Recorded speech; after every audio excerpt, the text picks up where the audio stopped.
Assalamualaikum. Okey, abang tanya saya link Shopee tekan dekat video shot saya tu kan. Okey bang, untuk jam ni saya dah letak link Shopee dekat description video dengan komen kat bawah ha. So abang boleh tekan kat situ. Dah lalang tu saya review sekali lagi lah.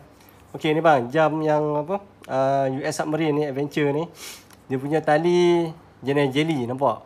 Dia smoke jelly. Lepas tu dia punya bezel pun smoke jelly. Dia punya function ada function basic ya. Kat sini abang boleh tengok button lampu.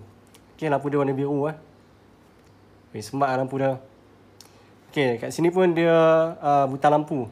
Tekan, dia keluar lampu buat sama. Function basic dia macam ni. Dia ada stopwatch, alarm, timer. Balik ke jam besar balik lah. Basic set lah.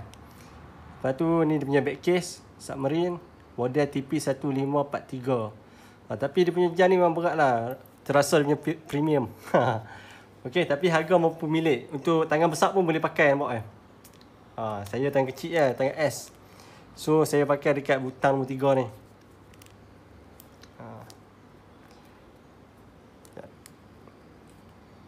Okey boleh. Memang lawa kalau masuk kat tangan untuk size S, M, L, memang sesuai. Dia punya rasa berat. Okey, ni dia punya kotak. Kalau beli dia bagi sekali dengan manual book lah.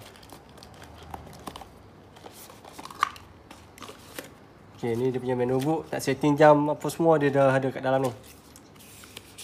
Dia waterproof kat jam ni. Boleh masuk ayat lock. Sebab dia punya back case stainless steel.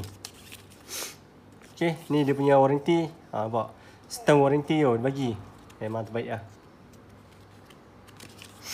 Okey, so kalau apa nak beli jam ni saya dah letak link Shopee dekat bawah, boleh tekan kat situ. Okey, ada benda nak tanya boleh komen saya kat bawah. Assalamualaikum.